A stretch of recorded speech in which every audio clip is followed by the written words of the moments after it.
right, sorry about the delay there. Just ran into some last-minute technical difficulties, but hey, we stuck the landing. Welcome back, everybody. We're back on campus after that one online session, and we're starting off with our news roundup. Followed up, we're going to be going into a bit of a deep dive on one of the more notorious cyber crime gangs, Lapsus. And then after a short break, we'll be joined by Sacha, who will be talking about cloud security, one of the big topics of cybersecurity in the industry right now. But before we do that, we got to follow up to an announcement. So if you were here during, I think, the co-op panel, we announced ISSessions CTF.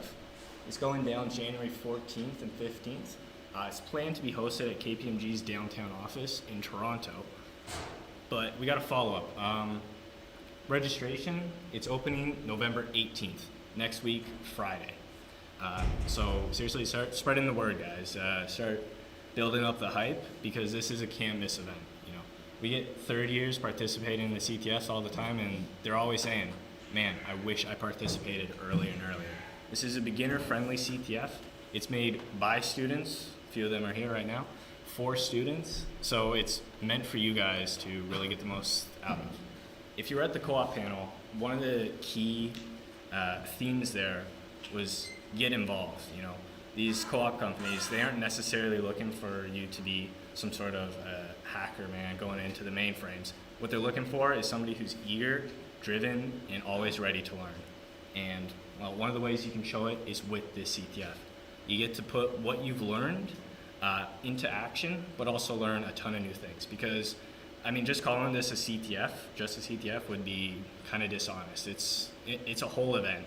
We got sponsors coming in to deliver workshops, so you'll be able to network with them, potentially people hiring you in the industry. It's truly a can't miss event. I can't say it enough. So if you're on the fence about it, wondering whether or not you should participate, do it.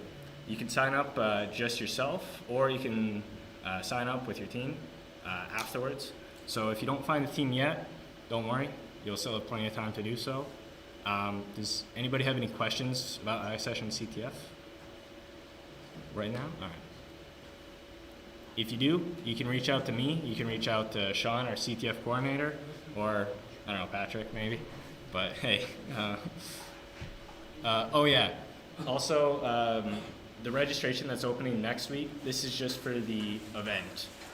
In-person tickets, those will be coming out on a later date.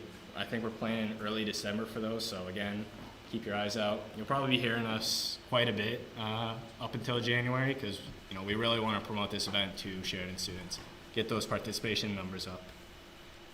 But with that out of the way, we're ready to get into tonight with the news. So Jackson, take it away.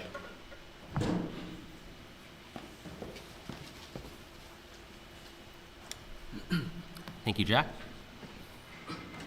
Hey everyone, in today's talk I will be discussing an article related to an OpenSSL vulnerability that has recently been deemed as critical level, has been patched, and is now dropped down to high level.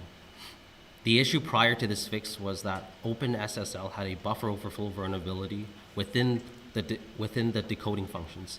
This could result in a crash or potentially remote code execution depending on the platform and configuration.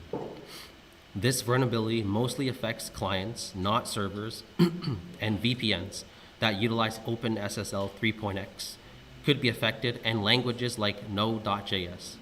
Cybersecurity expert Kevin Beaumont points out that the Stack Overflow protections in most Linux distribution default configuration should prevent code execution.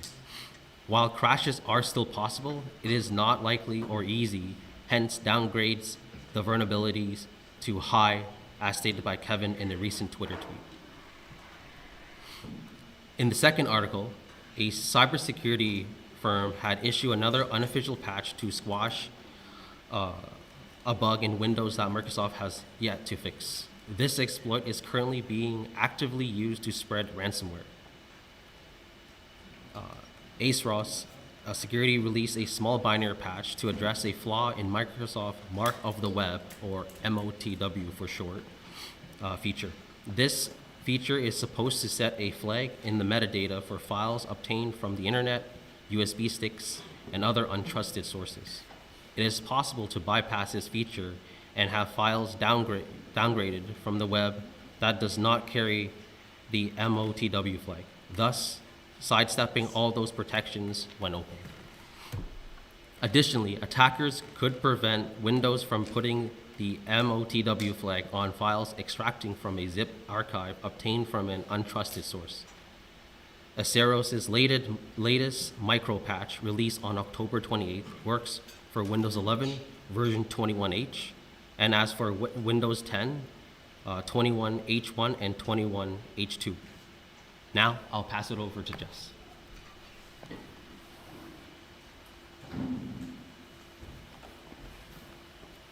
Okay. Hello, everyone. So third article today is, this article actually came out today. It talks about an arrest that happened on October 26th, so 2 weeks ago. Headline is Canadian police arrested suspected Lockbit ransomware gang operator. So details as follows. Europol announced the arrest of a Russian national linked to ransomware attacks targeting critical infrastructure organizations and high-profile companies worldwide. So the suspect was arrested in Bradford, Ontario, following an investigation by French National Gendarmerie, assisted by the EC3, the FBI, and the RCMP as part of a joint international law enforcement operation that lasted about 3 years. The operator was a high-profile target due to his involvement in numerous high-profile ransomware cases. He would extort his victims with demands between 5 and 70 million euros. So 32 external hard drives, 2 firearms, and a large amount of cryptocurrency was seized. So like some additional information that came out like a couple hours ago was that when they were actually raiding this guy's house, they found him in the garage. They found him in the garage sitting at a table with a laptop, which he was unable to lock before being restrained. The investigators found multiple tabs open on the laptop, including one pointing to a site named Lockbit Login with a Lockbit logo, and a login screen hosted at a dark web domain. The suspect faces extradition to the US, and the DOJ is expected to make a statement sometime soon. So this is very close by. The second article I have is, this happened over a month ago as well, in which a ex-NSA employee named Dalke, his first name is Sebastian, but this is his handle. He tried to sell classified documents to the Russian Secret Service. He was actually over $200,000 in debt, so he needed the money. He sent a request to meet with an undercover FBI agent who posed as a foreign spy. He actually had other channels to communicate with the Russian services, but he happened to choose a person who was actually an undercover FBI agent. In order to prove himself, Dalke sent 3 secret documents, which included a threat assessment of sensitive US defense capabilities. He had access to this information due to a misconfiguration in the NSA systems that granted access to information beyond what he should otherwise have. So he had access privilege. But luckily, the NSA keeps logs of who accesses secret documents, and like the estimated 30,000 to 40,000 employees that work at the NSA, they discovered that only one person in the whole of the NSA printed off these 3 specific documents. The undercover operation continued, so the FBI was actually stringing this guy along, giving him money on the way for further evidence to arrest him. The second piece of evidence was that he actually withdrew funds over Kraken after payments were made from the FBI agents to him using Monero, and his Kraken account was actually registered under his own real name. So that's evidence too. And the last piece of evidence against him was that he was actually trying to deliver the 3 secret documents in person. And he basically outed himself when he could have done it online. And now he faces a very long prison sentence or even the death penalty for espionage. And now it's over to Tom. Here you go.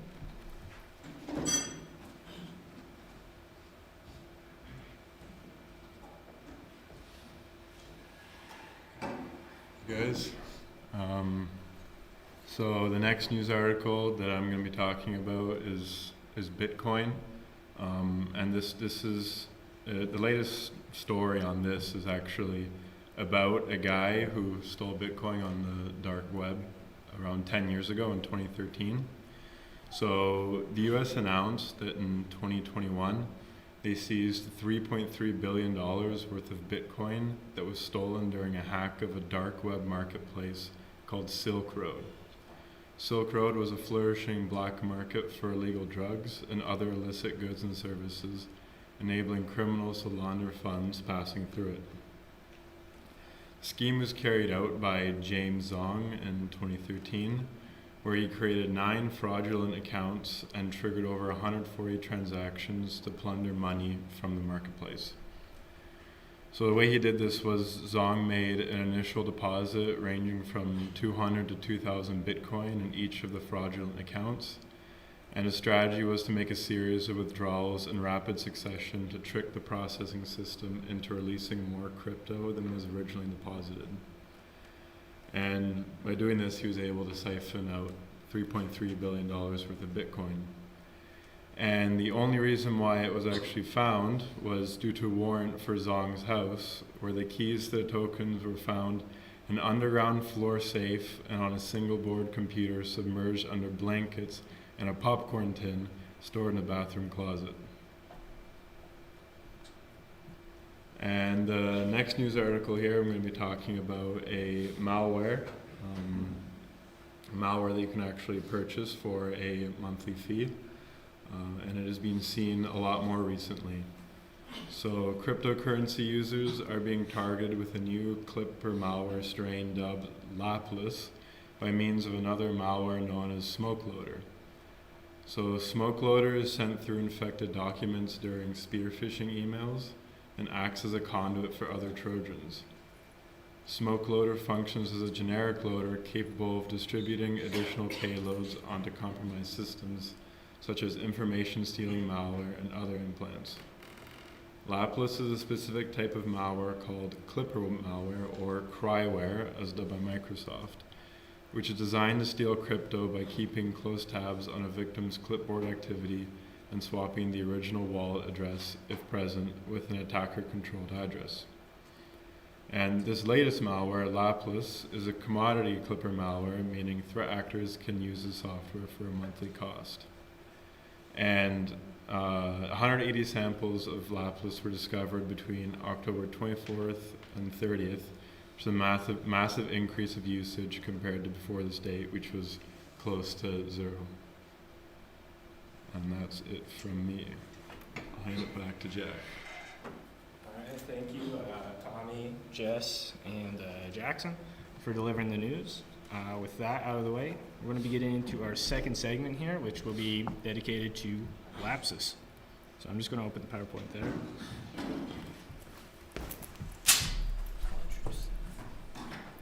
Take it away. Okay. So today we're going to be talking about a cybercriminal gang called Lapsus.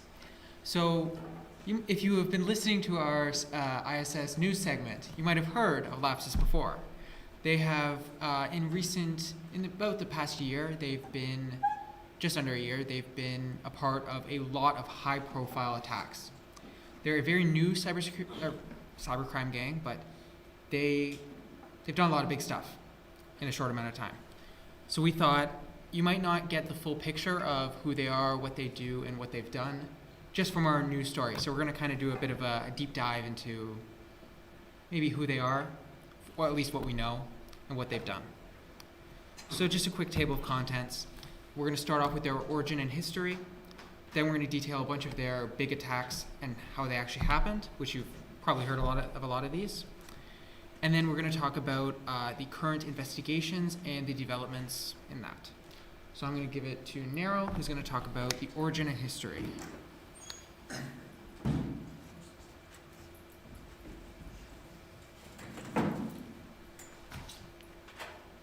Hey everyone.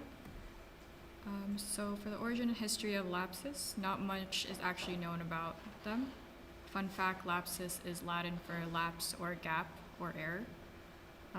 Their earliest known attack, which was back in December of 2021, targeted Brazil's Ministry of Health and other government agencies, and that led researchers, for example at Checkpoint, to believe that the first Lapsus hackers were Portuguese and originated from Brazil. However, there's a separate report from Bloomberg that claims that the entire group is led by a 16-year-old from Oxfordshire, UK, while other members are based in the UK and Brazil. And based on linguistic analysis, the Lapsus group also seems to have Russian, German, and Turkish native speakers among their admins. So what do we actually know about Lapsus? They're highly skilled. They've successfully attacked many prolific organizations, for example, Microsoft, Nvidia, Samsung, Ubisoft, T-Mobile, and most recently Uber and Rockstar Games. However, unlike other cybercriminal groups, they don't stick to the shadows. The Lapsus group likes to display their achievements on a public Telegram channel where members can even vote on which company they target next. Security experts notice the group's inexperience with OPSEC, or operational security, which is a risk management strategy that has to do with keeping critical information hidden from adversaries, for example, through social media monitoring, behavior monitoring, and security best practices. So in other words, Lapsus doesn't seem concerned by the amount of information that they make public about themselves. And according to security expert Marcus Hutchins, they appear to be kids but are claiming responsibility for hacking top-tier companies.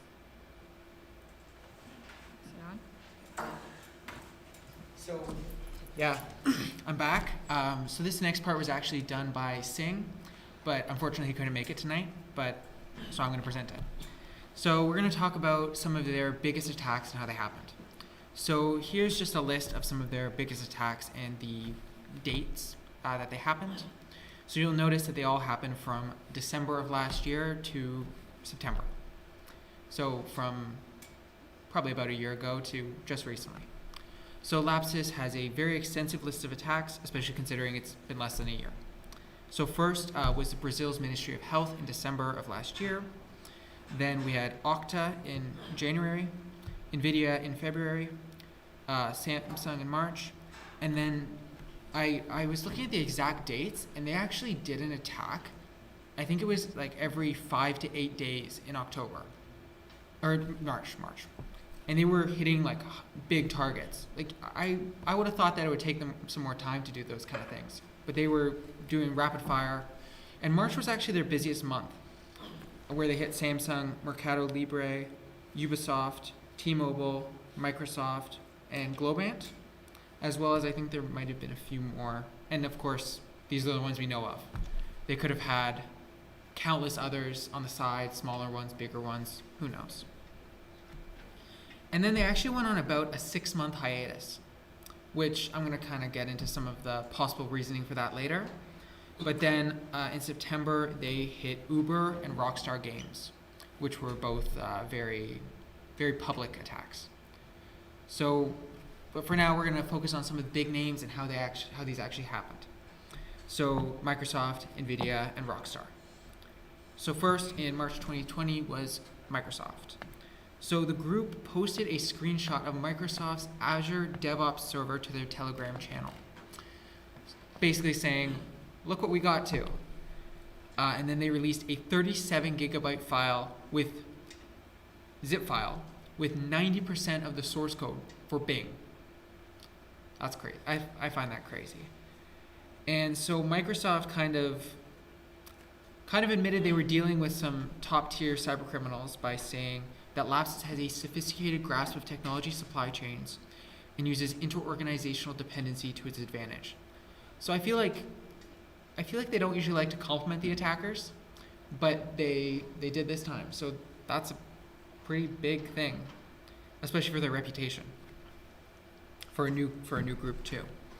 And so some of the techniques they use in this attack include social engineering. It usually starts with social engineering, I find. Listening in on compromised conference calls for attack response information. So they were actually able to listen to these calls and figure out what they were going to do to respond to their attack. So they could just do something against that. Just basically stop them from stopping them. And they also sifted through collaboration tools like SharePoint, Teams, and Slack, which I feel like a lot of companies use things like that. And so thankfully, Microsoft had risk management protocols in place to combat this cyber breach, and it didn't really elevate much risk besides the kind of publicity of it. And so next, I'm going to talk about Nvidia, which was just before that in February. And so the chip giant was breached, and the group threatened to release 1 terabyte of complete silicon graphics and computer chipset files for all recent NVIDIA GPUs, including the RTX 3090 Ti, if NVIDIA didn't open source its drivers. So basically they were saying, if you don't make this open source, we're going to do it for you, which I find a little funny. So they also demanded the removal of a mining hash rate limiter on their RTX 3000 series GPUs, which is a tool commonly used for mining cryptocurrencies, which kind of makes you think that they probably do a lot of crypto mining because they want these limiters removed. And so these demands weren't met, so the credentials of over 71,000 employees were released online in March. And that is a lot of employees. So other bad actors then used these employees' credentials to bypass window defenders, built-in executable verification, and sneak in malware to make malicious programs look like legitimate NVIDIA software. So I kind of think of it that they didn't see to the demands, so Lapsus kind of threw them to the wolves in a way. So any other attacker had a better chance of getting in with these credentials. And so in retaliation, NVIDIA actually managed to install its own ransomware on the hackers' system. So they retaliated. But it's unclear on whether they got their data back and kind of what happened with that. Because of course, I'm sure Lapsus is very public about that. About them getting hit by ransomware. And now Patrick is going to talk about the next 2 attacks. The next attack I'm going to be talking about will be Rockstar Games.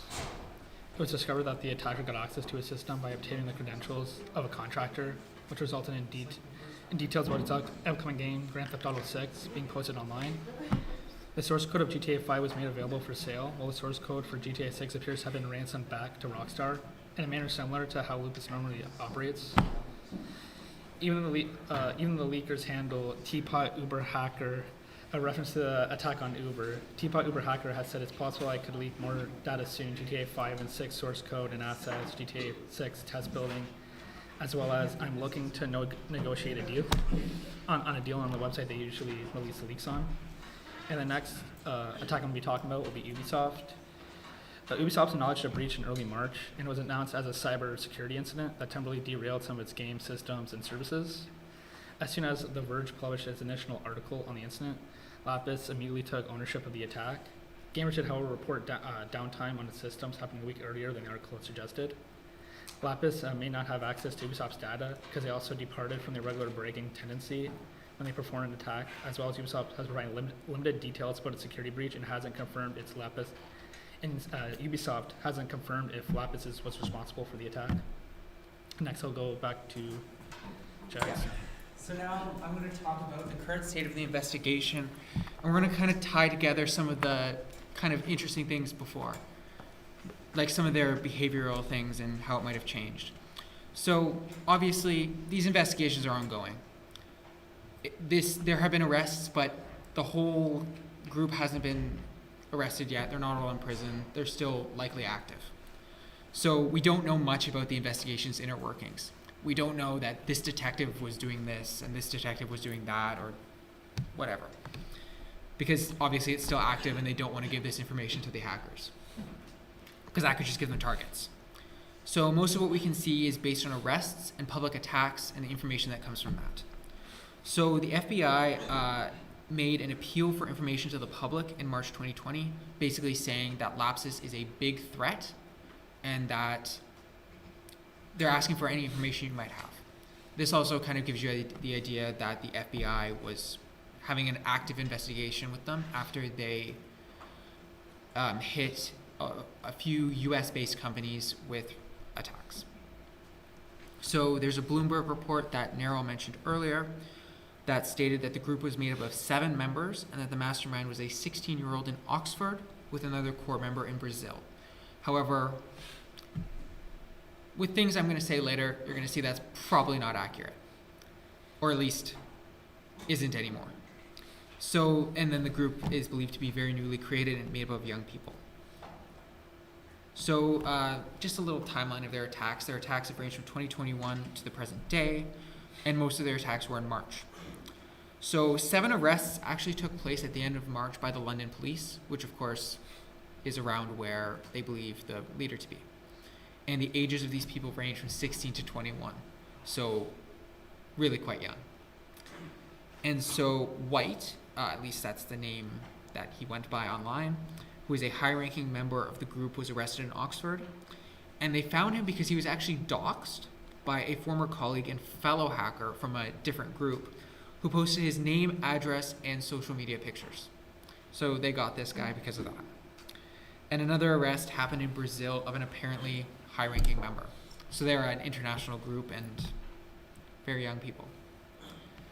So after these arrests in March, there was kind of that period of quiet I mentioned earlier, that 6 months where there weren't really any public attacks. I can imagine that they were trying to lie low after these arrests, especially if these people were higher ups in the organization, or they were just doing stuff on the side that we don't know about. And so there were no known Lapsus attacks from the end of March to September, with the GTA and Uber attacks breaking the silence. And from what I can find, there are no attacks that have been attributed to them since these last 2. So, like I said before, it's unknown why the gap in activity happened, though it can be probably attributed to these arrests. I can imagine the arrests kind of spooked them, and like Patrick was saying, they haven't been as public lately. Like, they haven't been posting this information online as readily available. Probably they're trying to cover their tracks a bit more. I feel like they kind of like went super gung-ho in March and attack, and then they realized, like, wait, like, we're leaving a bunch of footprints. And now they're kind of trying to be a little more cautious. And so there's kind of, like I said, there's been a lull since September, and it's kind of unknown if it'll continue. Obviously, we don't know anything about these people. The FBI probably does, but we don't. And so basically, we're going to wait and see. I feel like I could get corrected on this if next meeting in the news you hear a big Lapsus attack, but I guess fingers crossed we don't. And yeah, so I think that's a pretty interesting hacker group, very big over the last year. And yeah, guess we'll wait and see if they're done or not. And back to Jack.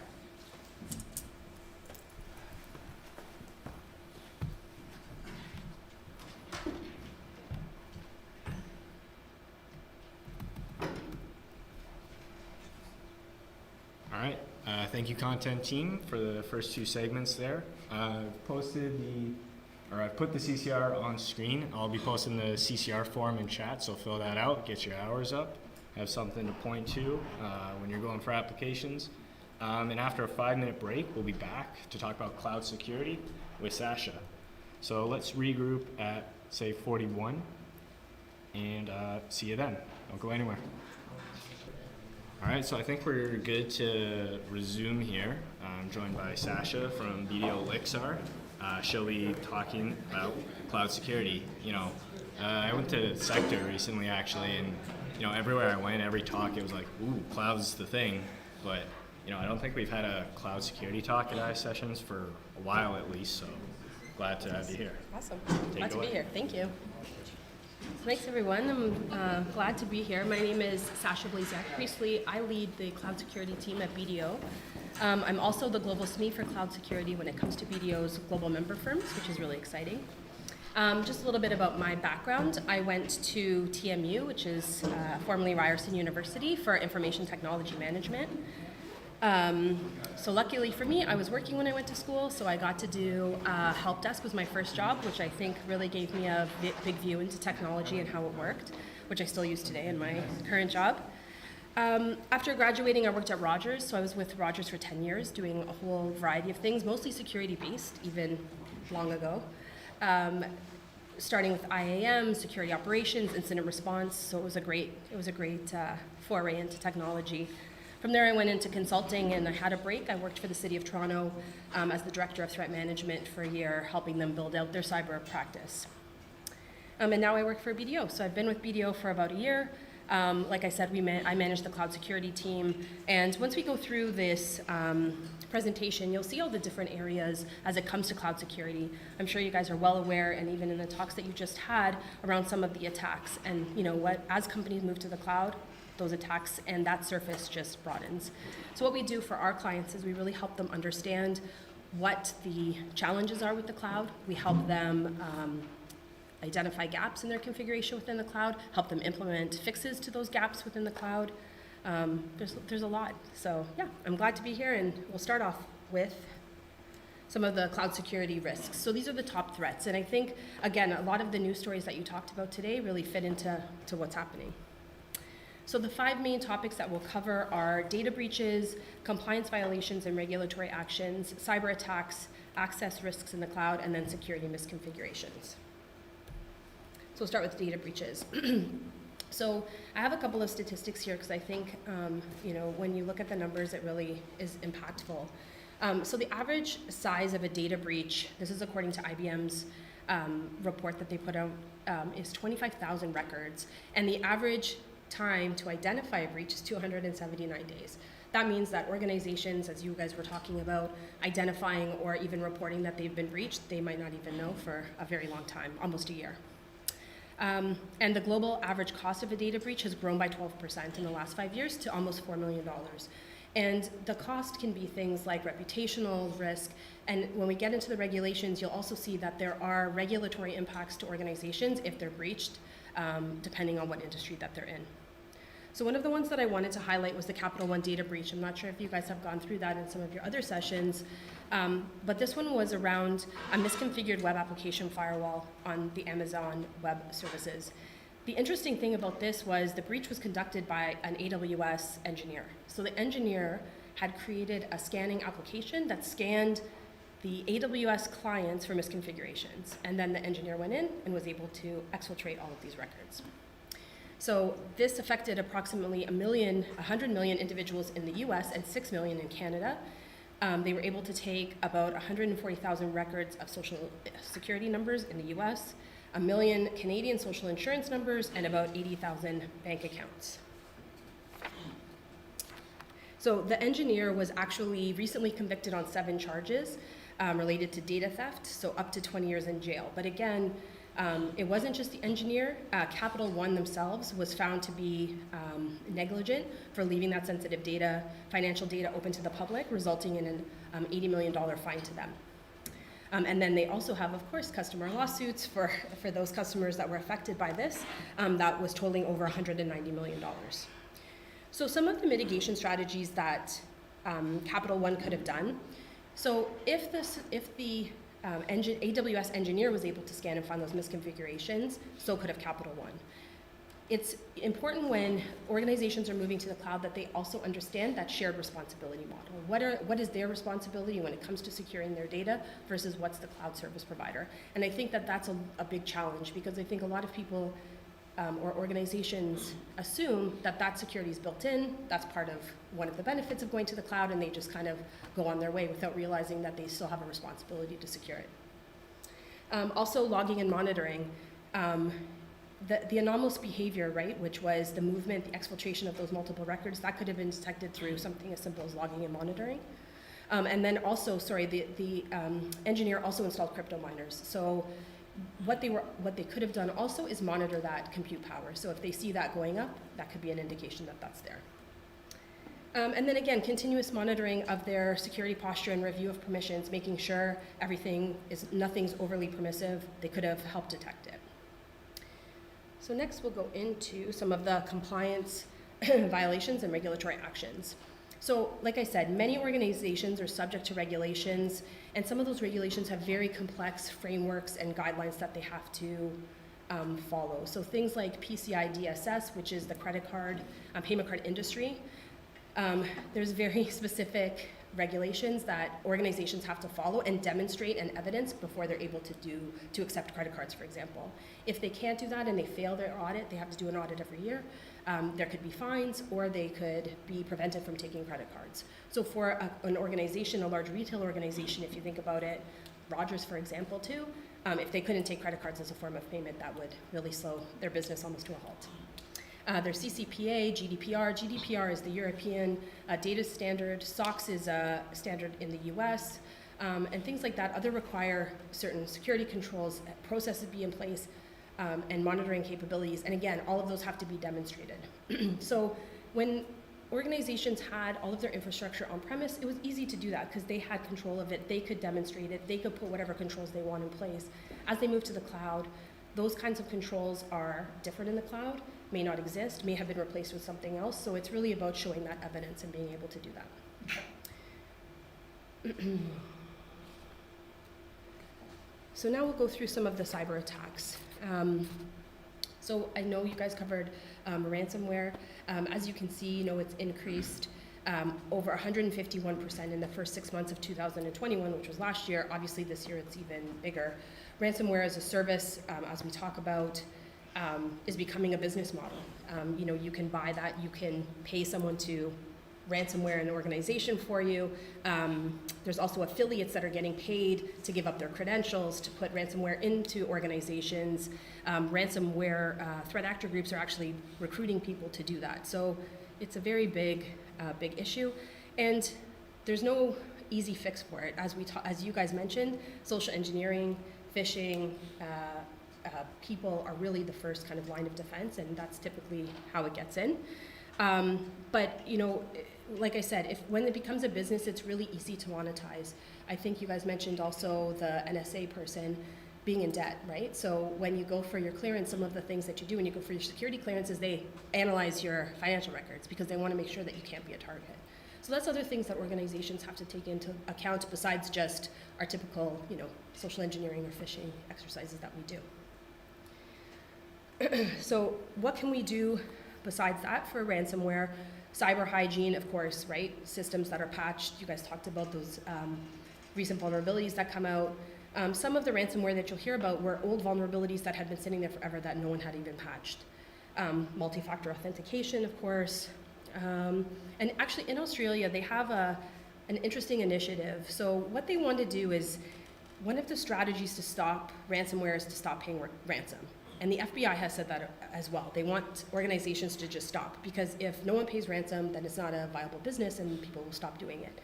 Unfortunately, organizations don't have the ability to recover from ransomware, so they're forced to pay it. The Colonial Pipeline incident was one. They paid nearly $5 million to be able to get operations back because they couldn't do it themselves. So there's a lot of preparation that goes into to be able to recover from ransomware. And actually, in the Colonial Pipeline case, they did get the decryption key, which is not always the case, but it worked in their favor. So DDoS, right? So a distributed denial of service attacks, those are still an attack vector even within the cloud. So there are companies, of course, that offer DDoS mitigating controls, but Microsoft actually just reported last November that they were able to mitigate, which appears to be the largest DDoS attack in history, at 3.47 terabytes per second, originating from over 10,000 sources. Again, it's not necessarily just the organizations themselves that are the target. So, again, if you think of a bank, for example, the bank themselves may have really adequate protection when it comes to DDoS, when it comes to any of the things that we've listed here, but they also rely on some of their partners. So if they have a payment processor, if they have someone else that provides a service to them, they could be targets of a DDoS attack, taking that down and then impacting the actual organization. Speaking of that, we go into supply chain attacks. Supply chain attacks are becoming one of the main key considerations. So if you see here too, in a study by Colorado State, they said 66% of breaches are the result of a vulnerability from a supplier or third party. Like I said, some of these top organizations, financial services, technology companies, they have the money and the expertise to be able to put in the latest controls and everything to keep themselves safe, but it's their vendors. And it's important to ensure that your vendors are adhering to the same level of cyber maturity that you do.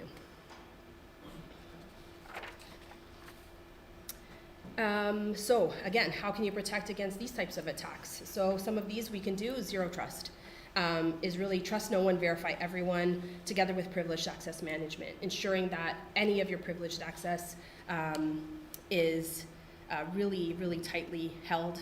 It's giving access just in time, really ensuring that you don't give excessive permissions to anyone. Validating that constantly is one of the main things. third-party risk management program. It's kind of a boring part. It's not very technology-based, but it's very important. Having someone that's able to understand the connections between you and your third parties, ensuring that you can audit those third parties to make sure that they have the same level of control in place. So an example of one of these kinds of attacks was a big one with SolarWinds. Unfortunately, I had to deal with the SolarWinds attack. It was not fun. In that instance, a backdoor was injected into the SolarWinds management tool that was downloaded by over 18,000 customers. So more than 40 organizations were affected by this, including government agencies and major corporations. Tons of organizations use SolarWinds. They had downloaded this update package and then were exposed. So phishing attacks, I think, in this day and age, we're all familiar with phishing, but they're still extremely successful. The messages that come through are becoming much more sophisticated. Typically, we could say, look for misspelled words or grammatical errors. That's not the case anymore. They're becoming very, very targeted and very sophisticated. So how do we mitigate that, right? So again, user prevention. Really, I think one of the interesting things that I found about phishing when I explain it to people is that level of urgency. So anything that says you have to do this right now, something's going to be cut off, you're not going to get paid, you're going to shut something down, that's to me an indication of like, that's odd, that's different, right? And same with business email compromise. That's another big attack vector that organizations are still facing. So someone calls someone and says, or compromises an email account, sees the chain and says, hey, you pay me this way, but you know what, we've changed banks, so just pay me this way, and I need you to do it right now. And this is from the CEO, he says that you can do it. So, and people really want to help, so it's really preying on that helpfulness that humans have, but really it's about pushing back and saying, I don't think this sounds right, and calling someone and doing a different level of verification. So I'll kind of pause on this slide. Any questions about anything I've covered so far? Nope. Move on to access risk. So cloud infrastructure risk really lies 69% due to inadequate IAM security, excessive permissions, privileged identities as a security threat.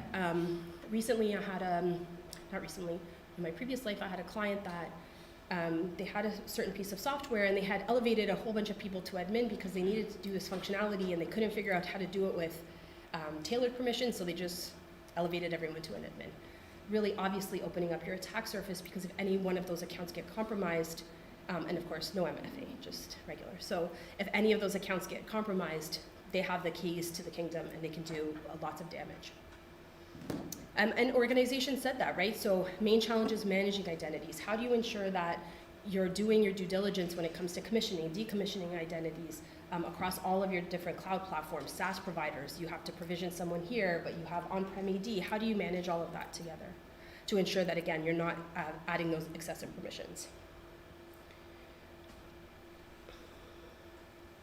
So mitigation strategies for that, again, multi-factor authentication. It's 2022, and I feel like we've talked about multi-factor authentication for years, and organizations are still not doing it. I don't know if it's a user experience, they don't want to bother people, they don't want to have to implement it. I know some executives don't like being prompted all the time to enter their credentials, but it's one of the things. Also with multi-factor authentication, bypass techniques that can happen as well. The Uber breach, I think you guys said you went over that as well. The user at Uber was overwhelmed with MFA requests, kept getting them, then all of a sudden they get a message from IT saying, hey, there's something going on with your MFA, let me re-register your device. Unregistered the Uber person, registered the attacker's device, attacker was able to get all the MFA tokens and was able to bypass. So again, there's a lot of user awareness, there's a lot of things that are out there that users have to be unfortunately aware of, but then from our side, whether it's cloud or whether it's on-prem, is how can we also help detect these types of activities?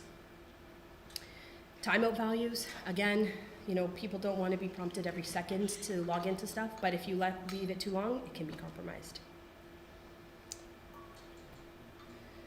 So the other big thing when it comes to cloud is security misconfiguration. So there's a whole kind of slew of different things that can happen.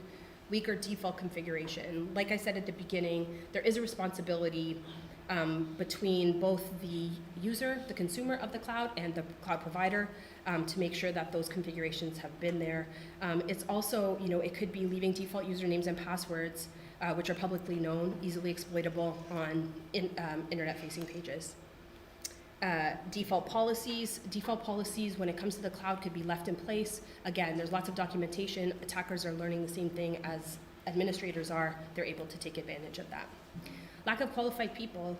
With cloud and cyber in general, there's a real lack of I'm sure you guys have heard this a lot being in the program, but according to ISSSquared, in 2021, there was a shortage of over 2.7 million cyber security professionals.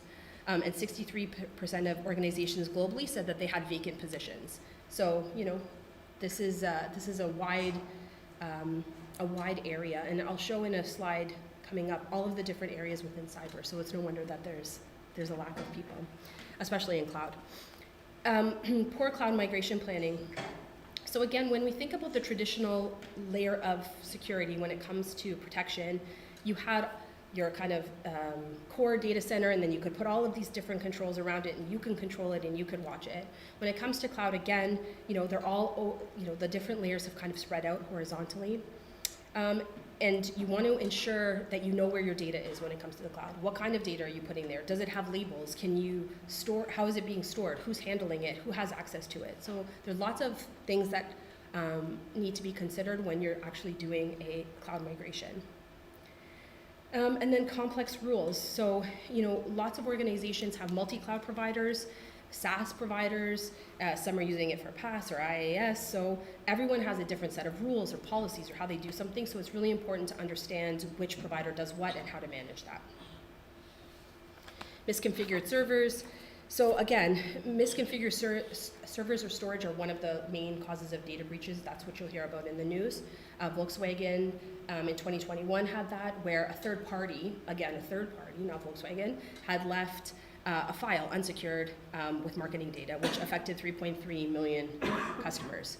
And actually that file dated back to 2019. So it had been just sitting there wide open until someone found it and was able to take all that information about customers. So I also wanted to go through some of the key areas of cloud security. So, and I'll go to my next slide too so you can see. So these are some of the career areas. I borrowed this image from AT&T, but I really think it really describes all of the different areas. I'll go back to cloud. When it comes to cloud, there's so many different areas, and even within cloud security, you can see that there's the ability to specialize in anything from IAM to SIM and incident response. That's still part of the cloud. Securing the operating system within the cloud and securing the components of the cloud. Governance, even if you want to help manage frameworks and compliance and risk assessments, that's all part of it. And then, how do we secure the data? How do we protect it in rest, in transit? How do we encrypt it? Who manages the keys? How do we do secure email? These are all of the different things that come up. So it's a very wide, broad industry. And then back to cyber. As you can see, I know everyone likes to think about cyber. I know when I was starting to hire people in cyber, I always asked, what do you want to do? And everyone wanted to be a pen tester. I want to be a pen tester. I want to break into things. And I always worked on the blue team. So I always said, personally, I think the blue team's more exciting because you have to be one step ahead of pen testers or attackers to understand what they're doing. But as you can see here, it's not even about that. There's so many different things, whether it be framework, there's obviously, of course, the user education piece, which is becoming huge. Security operations, again, that typically was your SOC, your monitoring. When it comes to cloud, that's even different how that happens. What else? Yeah, governance, understanding the logs and regulations. That's a big demand we see from clients, is to say, what am I subject to? How does my cloud provider keep me compliant to those regulations? Or what do I have to do when I move my things to the cloud to keep me compliant with those regulations? So that's it. Any questions? Leave this up because I think this is good. Yes, please. So a bunch of the things on the previous board are those are jobs all in and of themselves. Absolutely. Without cloud at all. Absolutely. So if you're like a cloud security person, sure, would you generally kind of focus on one of these categories, or do you have to know a little bit about all of them but then tweak it towards the cloud? Yeah, that's a great question. So honestly, I think if you have an understanding of any of these subjects, it really gives you the ability to do any of those roles within the cloud. And what I mean is like, how does it all come together, right? So we also talk about on-premise, so it's not just about cloud. There's lots of organizations that are cloud-based, but a lot of them are still hybrid. So how does that work together? If you wanted to be an IAM person in the cloud, yes, you have to really understand what that looks like in the cloud, because that is different than it traditionally was. But yeah, I hope that answered the question. I think so. Yeah, good. Yes, please. So my question is, what kind of resources can you use to get into cloud?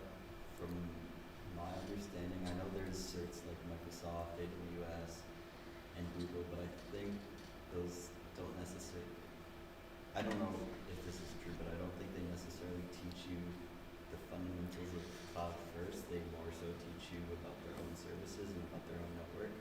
So is there a resource that you recommend that teaches you cloud fundamentals? I see. So wanting to understand what the cloud concepts are independent of the vendors, and then learn how the vendors apply those concepts. Yeah. So I'm not sure if I would know which one specifically would teach you more overarching cloud specific concepts. I'm sure there's lots of open source information that's out there. ISSesquared, of course, has their CCSP designation as well, so that's their certified cloud security professional. We just have to figure out the C's. So that also gives you that broad overview as to how some of these concepts are applied. I think that's a good start. Understanding, again, like you said, what the fundamentals are, and then you can learn the vendors, how the vendors apply that. But really, like you said, understanding the key concepts and what that is in the cloud, how that works in the cloud, and then you're right, everyone, it's the same thing, they just call it something different, or they implement it in a different way. Yeah. Yes, please, yeah. Yeah, and like, in terms of the vendors, like how much of the knowledge overlaps? Like if I learn a lot about AWS, like how easy is it to transfer that to Azure? Again, it's more conceptual. So if you understand, how storage is managed in the cloud, how IAM is done in the cloud, you'd have to learn AWS specific terms and how AWS implements that, and then how Azure or Microsoft implements that. So it's different in terms of that, but the transferability between it is really understanding the concept. Logging and monitoring is a good example too. Azure has Sentinel and it has its way of doing it, and then AWS has Secure Hub. Like how do they do that? How do they piece it together? But the underlying fundamental component is logging and monitoring. And what's the purpose of that, and how does it work? And then you can learn the mechanics for each one. Yeah, I was just gonna ask, because it seemed like you moved into cloud security throughout your career. Like, how difficult did you find it, kind of pivoting from regular security, for lack of a better word, to like cloud? Yeah, so it's very different, but I think again having an understanding, it is different because it is different how we used to do it, but some is the same. And understanding how some of the concepts, again, I know I keep saying concepts, but how IAM works, right? What is the purpose of that? What's zero trust? What's privileged access management? Having all of that experience in my career earlier, I learned how the cloud applies it, but I understood the fundamentals. So still difficult because you still have to learn. It is kind of new, but at the same time, having all of those fundamentals really helped. Yes, please. So my kind of guess about what your company does. Yeah. LinkedIn says it's a consulting company. Yes. So I'm assuming a company hires you, you guys go in, make sure their cloud is secure. Yeah. How does that work permission-wise? Like how, the AWS guy who went and, caused the whole kerfuffle. Yeah. How does the company make sure that they're secure, that you guys aren't a vulnerability? That's a great question. Because you guys need enough access to, diagnose what things could be vulnerabilities. So we could also have that same access to do. That's a great, no client has ever asked me that question, by the way. That's very good. But again, typically they give us a named account. We also like to tell them we're only gonna have access for a short amount of time. So if, let's say my team's doing an assessment, we would get access for that week, we'd have a named account, we'd be able to, in some cases, show them audits of some of the things that we did. You're right, there is also that level of trust between us and our clients as we go in. Background checks are done. In some clients' cases, you need to have government clearance. I have secret clearance from the Government of Canada. That's a requirement for some of the federal governments that you work with, meaning I've been vetted as a trusted person beyond just that, yeah. So again, going back to the example we had of the NSA person, being in debt, when I went through my secret clearance with the Government of Canada, like I said, they go through all of your assets. Where are you at? I was in an interview, and mine was different because ISSessions sponsored me, but anyways, my interview was an hour, and they asked me all sorts of questions about my background, how I grew up, my family, my extended family. So they get really deep because they want to see, are you a target for that kind of, blackmail or manipulation? Or could you be swayed to give up? And not just like for multiple hops. Like it's like, okay, like do you have an uncle or something? Yeah, it wasn't quite, thankfully, it wasn't quite that deep, but it was, my direct parents, my sister, my in-laws, my brother-in-law, my sister-in-law, what do they do? Where do they work? Like I had to give a lot of information, so, yeah. Do you see on-prem AD going away anytime soon in favor of cloud, or are they always going to coexist? It depends, right? So on-prem AD, it depends on how organizations are moving some of their devices. If they're still using their devices, if they're still managing on-prem devices, users, devices, printers, for example, is a big one that we see. AD on-prem will always be there. Users, Azure AD, it's pretty easy to migrate up, but I think that there'll still be always a place for on-prem AD. I shouldn't say always, that's bad. For the near future, I think that there'll still be on-prem AD. I got a question from Discord. As a cloud security specialist and looking to recruit interns/new people on the field, what do you look for with applicants trying to break into this field, and what questions would you ask them? That's a great question too. It's very hard. So cloud security, as we can see, is relatively new. Cloud is not new, security is not new, but cloud security is relatively new. So I think people shy away from it because they think that they need to have some level of expertise walking in the door.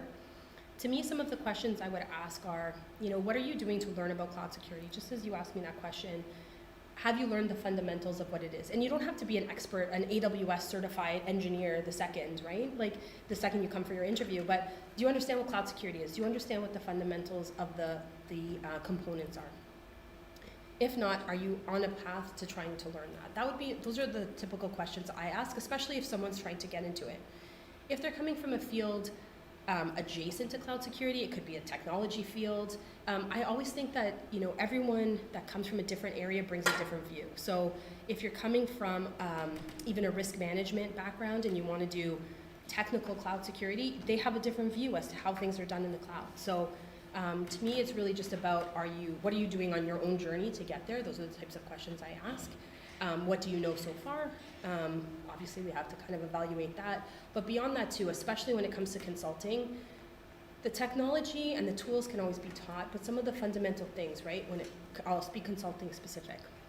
We interface with a lot of clients. We have to take very technical terms and explain that to clients that are not technical. We have to take technology controls and turn them into risk and explain what the risk of those controls are. That's a big thing, and a lot of technology people struggle with that because by default we immediately start talking about the technology and we want to talk about the solution, and people are like, I don't care. Like, I don't care if I have a firewall. Why do I need a firewall? And explaining to them what that risk is and what could happen, I think is a big skill as well. So there's soft skills and technical skills. Yes, please. You mentioned that quite a few breaches are a result of misconfigurations in the cloud. I was wondering, why do those misconfigurations happen so frequently, and why isn't there a system of checks and balances outside of kind of specialists like yourself coming in and fixing the issue?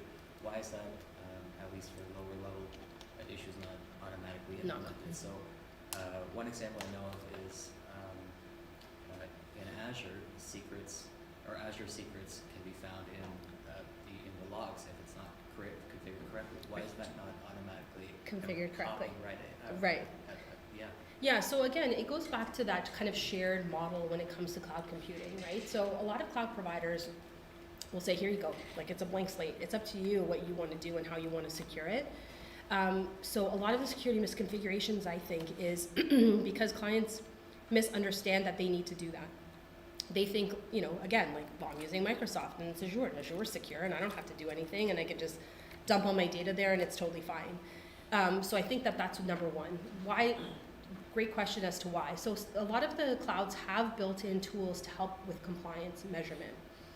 Azure, for example, has their secure score. So if you have, the challenge is too, that you have to have administrators, cloud administrators, that know security enough to check that information.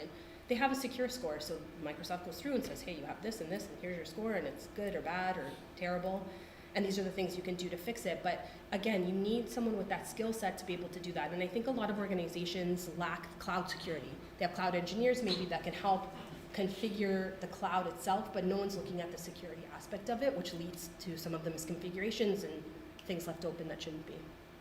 So again, we help organizations to not only do assessments, which is something that we constantly do, which is, hey, kind of tell us how we're doing. Like, are we okay? Are our third parties okay? Hey, we use a SaaS vendor for all of our stuff. Are they okay? Like, should we be using them? But also we can help them understand from an ongoing compliance basis how they're doing. And then how do you ensure, to your point, we get there, we set it all up, it's perfect, it's super secure. And then we leave, and then tomorrow someone makes a change and then opens everything back up. So how do you do that, right? So again, logging, monitoring, all of that, alerting to say, hey, this used to be this was the policy, you're not, and also policies, you're not allowed to do that. But that you're right, that takes configuration to say, hey, you have to have, data at rest must be encrypted. That's a policy you have to apply, and someone has to do that. But someone has to understand that first. Yeah. Great, thanks.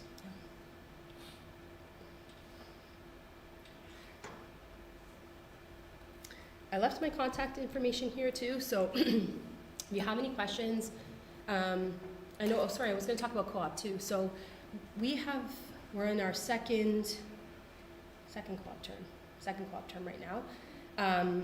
So we do co-op hiring as well. When it comes to co-ops, I mean, I think you guys were talking about it too, like the work that you guys do here, presentations, like saying like, hey, I present at my monthly group, like that's amazing, because again, these are skills. I don't expect a co-op to come in and be like, yeah, I know everything about AWS, I'm working on some certificates, like I get it, I wouldn't expect that. But having some of the other skills, like I said, that are transferable to that are really important. So anything you can demonstrate beyond the academic that you're doing is always good. But feel free to reach out if you have any other questions, cloud-wise, co-op-wise. Great, thank you. Oh yeah, sorry, go ahead. When we reach out to you, do you want us to email you or? Either way, all good. Thank you.